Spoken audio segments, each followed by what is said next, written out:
වෙනද වගේම ගොඩක් ආදරෙන් ඔයාලා හැමෝම අපේ channel එකට පිළිගන්නවා. ඉතින් අද අපි ඉක්මනින් රසවත් විදියට ඇඹරැල්ල මාළුවක් හදාගන්න හැටි තමයි කියලා දෙන්නේ. අපි එහෙනම් වීඩියෝ එකට ගිහින් බලමු කොහොමද හදාගන්නේ කියලා. අපිට මේ ඇඹරැල්ල මාළු එක හදාගන්න මම අරගෙන තියෙනවා ඇඹරැල්ල ග්‍රෑම් 500ක්. පොතුත් එක්කම තමයි අරන් තියෙන්නේ. තම්බලා තමයි අද අපි පොතු ටික අයින් කරගන්නේ. ඊට පස්සේ උකු පොල් කිරි අරන් තියෙනවා. තලාගත්ත සුදු ලුණු බික් 2-3ක්, අමු 3-5 තේ හැන්දක්, මිරිස් කුඩු තේ හැඳි 4-3ක් විතර, කහ කුඩු තේ හැඳි භාගයක්, කුරුඳු පොතු කෑල්ලක්, ලොකු ලුණු ගෙඩියක් කපාගෙන අරන් තියෙනවා, කරපිංච කොළ ටිකක් අරන් තියෙනවා, ඉදිච්ච මිරිස් කරලක් අරන් තියෙනවා. ওই විදිහට කපලා තමයි අරන් තියෙන්නේ. ඔයාලට මිරිස් වෙනුවට කොච්චි හරි ඔයාලා කැමති දෙයක් දාන්න පුළුවනි. ඊට පස්සේ උළුහල්, ඒ වගේම රස අනුව ලුණු, අබ චුට්ටක්, සූදුරු චුට්ටක් අරන් තියෙනවා. ඒ වගේම සීනි ඕන වෙනවා පොඩ්ඩක්. සීනි තේ හැඳි එකමාරක් විතරක් අරන් තියෙනවා. මුලින්ම අපි මේ ඇඹරැල්ල ටික තම්බ ගන්න ඕනේ. මම මේ විදියට භාජනයකට වතුර ටිකක් දාලා තියෙනවා. ඒකට ඇඹරැල්ල ටික දාලා ලුණු චුට්ටකුත් දාලා ලිපේ තියාගන්න තමයි හදන්නේ. මේක ලිපේ තියලා හොඳට පියන වහලා ගින්දරත් චුට්ටක් වැඩි කරගෙන තැම්බෙනකන් අපි තම්බ ගමු. විනාඩි 5කට විතර පස්සේ තමයි මේ බලන්නේ. මේ ටික හොඳට තැම්බිලා තියෙන්නේ. ගෙඩි ටික පුපුරලා තියෙනවා පේනවද? ඒ වගේම හොඳට එබෙනවා. මේක තැම්බෙන්න හුඟක් වෙලා යන්නේ නැහැ. මේ වෙලාවේදී මම ලිප ඕෆ් කරගෙන නිවෙන්න තියා ගන්නවා චුට්ටක් වෙලා. මම මේ විදියට මේක අයින් කරගන්නවා ඉක්මනින් නිවෙන්න ඕන නිසා.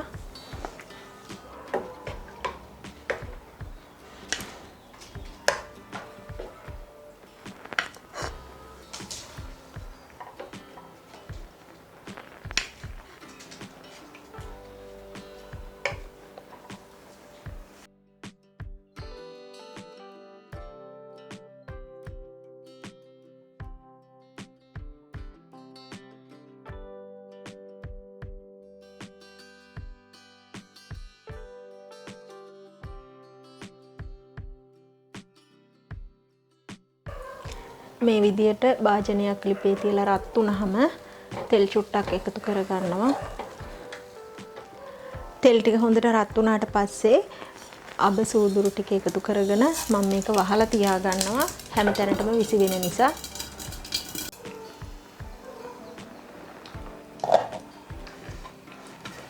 ඊට පස්සේ තලාගත්ත සුදු ලුණු ටික,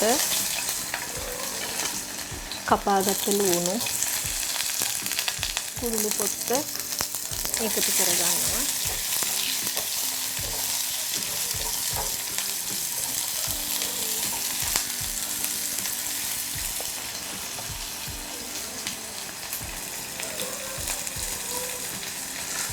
මේ ටික චුට්ටක් ටෙම්පරාදු වුණාම කරපිංච ටික, මිරිස් කරල, ඒ වගේම උළුහල් ටිකත් මම එකතු කරගන්නවා.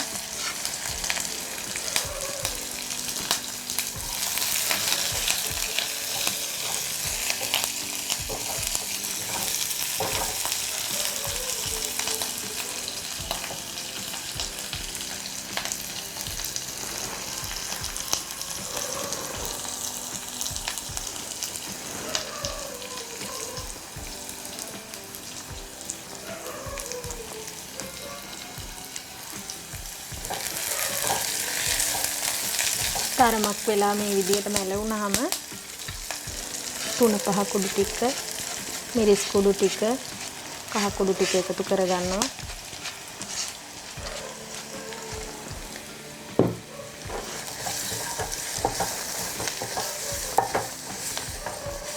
ඒ ටික හොඳට කලවම් කරගෙන මේකටම අපි තම්බගෙන පොතු ඇරගත්ත ඇඹරැල්ල ටිකත් එකතු කරනවා.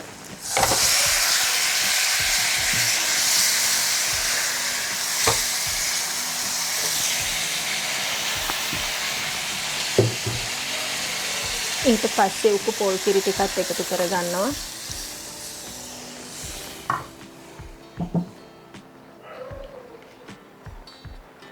මේකටම සීනි ටිකත් එකතු කරගන්නවා.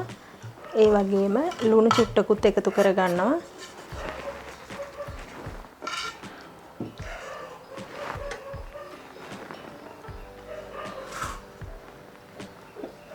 දැන් මේ විදියට ගින්දර අඩු කරගෙන පැහැෙනකන් අපි හැඳි ගාගෙන උයාගමු.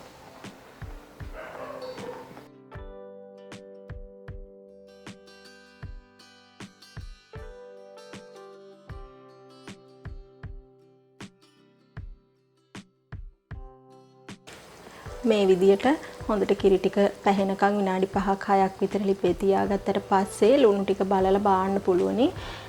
මම දැන් මේ වෙලාවේදී ලිප ඕෆ් කරගන්නවා. ඔන්න ඉතින් ගොඩක් රසවත් ඇඹරෙල්ල මාළුවක් ඉක්මනින් හදාගෙන තියෙන්නේ. ඔයාලත් මේ විදියට හදලා රස බලන්න. එහෙනම් මේ වගේම තවත් වීඩියෝ එකකින් හම්බෙමු.